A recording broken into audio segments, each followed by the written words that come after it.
સુરત શહેરમાં રાત્રિના સમયે વાહન ચાલકો માટે જોખમ ઉભું કરતી ઝગમગતી વ્હાઇટ હેડલાઇન્સ સામે તંત્રએ લાલ આંખ કરી છે। શહેર ટ્રાફિક પોલીસ અને આરટીઓ દ્વારા સંયુક્ત રીતે એક સ્પેશિયલ ડ્રાઇવનું આયોજન કરીને નિયમ વિરુદ્ધની લાઇટો લગાવનારા વાહન ચાલકો સામે કડક દંડનીય કાર્યવાહી હાથ ધરવામાં આવી છે। સુરત શહેર ટ્રાફિક પોલીસ અને આરટીઓ વિભાગ દ્વારા વાહનોમાં લગાડવામાં આવતી આંખો અંજાઈ જતી વ્હાઇટ લાઇટ સામે સંયુક્ત ઓપરેશન શરૂ કર્યું છે। શહેરના વ્યસ્ત એવા વાય જંકશન ખાતે પોલીસ અને આરટીઓની ટીમોએ સ્પેશિયલ ડ્રાઇવ યોજીને તપાસ હાથ ધરી હતી। આ કાર્યવાહી દરમિયાન અનેક વાહન ચાલકો ટ્રાફિક પોલીસ અને આરટીઓના સાણસામાં આવ્યા હતા। નિયમ વિરુદ્ધની લાઇટો બદલ વાહન ચાલકો પાસેથી ₹1000 થી લઈને 6000 સુધીનો મસમોટો દંડ વસૂલવામાં આવ્યો હતો। તંત્ર દ્વારા કડક ચેતવણી પણ આપવામાં આવી છે કે જો વાહન ચાલક દંડ નહીં ભરે તો તેમાં 6 મહિના સુધીની કેદની પણ જોગવાઈ છે। સામેથી આવતા વાહન ચાલકની આંખો અંજાઈ જવાને કારણે સર્જાતા અકસ્માતના નિવારણ માટે આ મહત્વનો નિર્ણય લેવામાં આવ્યો છે। વાહનોમાં મોડિફિકેશન કરાવીને આવી તેજ લાઇટો લગાવવી હવે વાહન ચાલકોના ખિસ્સા પર ભારે પડી શકે છે। સુરત શહેરના પોલીસ કમિશનર શ્રી અનુપમસિંહ ગેહલોત સરનામે ખાસ સૂચના કરેલી જે વ્હાઇટ લાઇટ એલઈડી અથવા તો જે અંજાઈ જાય તેવા લાઇટ સાથે વાહનો ચલાવતા હોય છે અને ક્યાંક ને ક્યાંક વાહનોમાં એવી મોડિફાઈડ લાઇટો લગાડતા હોય છે। આવા વાહન ચાલકોને આઈડેન્ટિફાઈડ કરી એના વિરુદ્ધ દંડાત્મક કાર્યવાહી થાય, એક્સિડન્ટમાં ઘટાડો થાય એ માટે આજે અમે વાય જંકશન ખાતે આવા વાહનોનું ચેકિંગ ચલાવી રહ્યા છે। સાથે સાથે કોઈ બ્લેક ફિલ્મ હોય, લાયસન્સ ન હોય એને પણ ચેકિંગ કરી રહ્યા છે। પણ ખાસ કરીને અમે કોન્સન્ટ્રેશન જે કંપનીના માણસો છે અમારી સાથે છે જે દૂરથી જોઈને કહી શકીએ કે આ લોકોની લાઇટમાં ક્યાંક ને ક્યાંક ચેડા કરેલા છે અથવા તો લાઇટ બદલાવેલી છે। આવા વાહન ચાલકોને આઈડેન્ટિફાઈડ કરી અને એના વિરુદ્ધ અમે દંડાત્મક કાર્યવાહી કરી રહ્યા છીએ। મોટર વ્હીકલ એક્ટની જોગવાઈ મુજબ 182 મુજબ આ વાહન ચાલકો વિરુદ્ધ 5000 સુધીનો દંડ થઈ શકે છે અને 6 મહિના સુધીની કેદની જોગવાઈ છે। હાલ સુરત સિટીમાં અલગ અલગ વિસ્તારમાં આ રીતના વાહન ચેકિંગના કાર્યક્રમ ચાલુ જ છે। તેમ છતાં આજે અમે ચોક્કસ મોટા પ્રમાણમાં આરટીઓ સાથે વાય જંકશન ખાતે આ કાર્યવાહી કરી રહ્યા છે।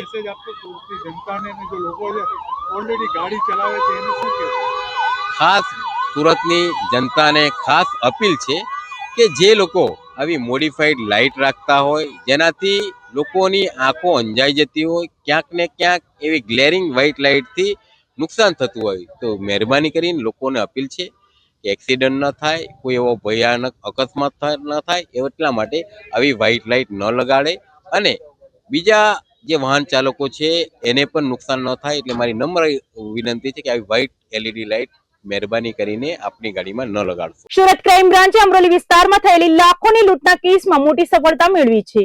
ગત વર્ષે બિલ કલેક્શનના 7 લાખથી વધુ રૂપિયાની લૂંટ ચલાવવા માટે જેને ટીપ આપી હતી તે વોન્ટેડ આરોપીને પોલીસે ઝડપી પાડ્યો છે।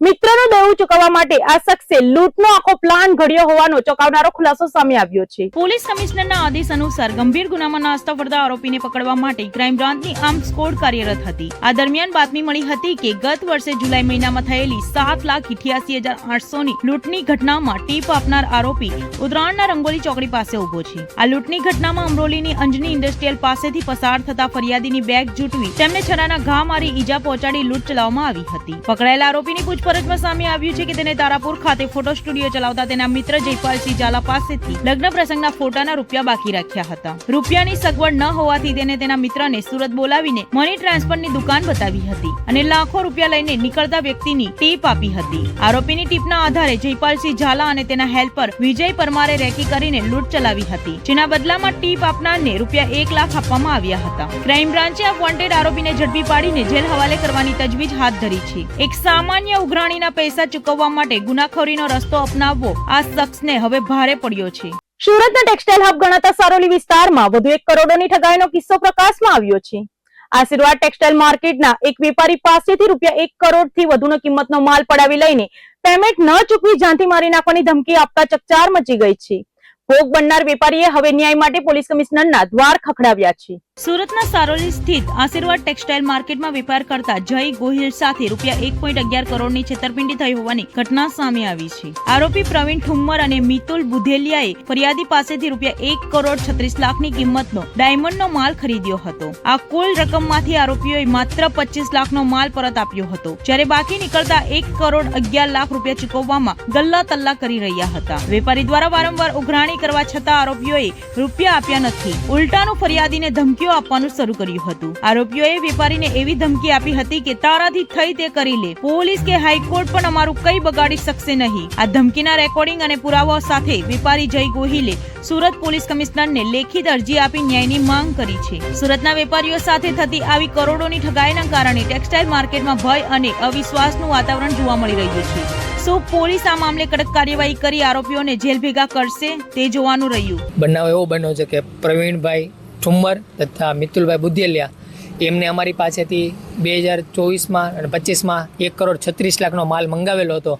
ઓર્ડર આપેલો હતો પ્રવીણભાઈએ અને માલ લેનાર છે મિતુલભાઈ. એ બંનેની સિગ્નેચર ટોટલ ડોક્યુમેન્ટ છે અમારી આગળ. બીજાના જીએસટી નંબર પણ મોકલેલા છે ખોટા. એ જીએસટી નંબર ઉપર બિલ બનાવડાવેલા છે. એ બિલનો અમે જીએસટી ભરી દીધેલો છે અને ટોટલ અમે ₹1.36 માલ આપેલો છે. એમાંથી એણે અમને ₹25 લાખ કેશ આપેલા છે. પહેલાં 15 લાખ આપ્યા હતા, પછી 10 લાખનો ચેક આપ્યો હતો. એમાં 10 લાખનો ચેક બાઉન્સ થઈ ગયો છે. પછી એણે 10 લાખ અમને કેશ આપેલા છે. આવી રીતના એણે અમારે યાર ફ્રોડ કર્યું છે. અમે બહુ વારંવાર એને રિક્વેસ્ટ કરી પણ એ કાંઈ જવાબ જ નથી આપતા. અત્યાર સુધીમાં કોઈ દિવસ જવાબ નહીં. એ બંને એમ કહે છે કે આ મિતુલભાઈ માલ લઈ ગયા અને પ્રવીણભાઈ એમ કહે છે કે આ ભાઈ માલ લઈ ગયા. બંને એકબીજા ઓલું કરે છે. અત્યાર સુધીમાં અમને કાંઈ જવાબ જ નથી મળતો. એટલે અમે એફઆરઆઈ પણ થઈ ગઈ છે અને અત્યારે અમે કમિશનર સાહેબને રજૂઆત કરવા આવેલા છે કે આનું અમને યોગ્ય ન્યાય મળે. કેટલા સમયથી આ તમારી સાથે આ રીતે ફ્રોડ થયું? આ ઓછામાં ઓછા 2 વર્ષ થઈ ગયા છે. પોલીસ સમક્ષ શું તમારી માંગણી છે? બસ અમને ન્યાય મળે એ જ. એમની આગળ પૈસા છે તોય પણ આવું કરે છે. સુરત શહેરમાં કાયદો અને વ્યવસ્થા જાળવવા માટે પોલીસ એક્શન મોડમાં છે. શહેરના સલાબતપુરા વિસ્તારમાં લુખ્ખાગીરી કરી શાંતિ ડહોળવાના પ્રયાસ કરતા અસામાજિક તત્વો વિરુદ્ધ પોલીસે કડક કાર્યવાહી હાથ ધરી છે. સીસીટીવી ફૂટેજના આધારે પોલીસે ગણતરીના કલાકોમાં જ આરોપીને દબોચી લીધો છે. સુરતના સલાબતપુરા વિસ્તારમાં તાજેતરમાં અસામાજિક તત્વો દ્વારા આતંક મચાવવાની ઘટના સામે આવી હતી. આ સમગ્ર ઘટનાના સીસીટીવી ફૂટેજ સોશિયલ મીડિયા પર વાયરલ થયા હતા, જેમાં ગેંગવોર જેવા દ્રશ્યો જોવા મળ્યા હતા. વિડીયોમાં અસામાજિક તત્વો જાહેરમાં લુખ્ખાગીરી કરતા અને ભયનું વાતાવરણ ઊભું કરતા કેદ થયા હતા. આ ઘટનાની ગંભીરતાને ધ્યાને લઈને સલાબતપુરા પોલીસે તાત્કાલિક ગુનો રજીસ્ટર કર્યો હતો. પોલીસે સીસીટીવી અને બાતમીદારોની મદદથી ગણતરીના સમયમાં સંડોવાયેલા આરોપીઓની ધરપકડ કરી લીધી હતી. જાહેરમાં લુખ્ખાગીરી કરનારા તત્વોને કાયદાનું ભાન કરાવવા માટે પોલીસે કડક વલણ અપનાવ્યું છે. સુરત પોલીસની આ ત્વરિત કાર્યવાહીએ અસામાજિક તત્વોમાં ફફડાટ ફેલાવી દીધો છે. શહેરમાં શાંતિ ભંગ કરનાર કોઈ પણ શખ્સને છોડવામાં નહીં આવે તેવો સ્પષ્ટ સંદેશ સલાબતપુરા પોલીસે આપ્યો છે. સુરતના કાપોદ્રા વિસ્તારમાં પોલીસ કમિશનર ઓફિસના હેડ કોન્સ્ટેબલ પર થયેલા હુમલાના કેસમાં કાપોદ્રા પોલીસે ગણતરીના કલાકોમાં સફળતા મેળવી છે. ટ્રાફિક ક્લિયર કરાવી રહેલા પોલીસ કર્મી પર જીવલેણ હુમલો કરનાર 3 શખ્સોને પોલીસે દબોચી લીધા છે.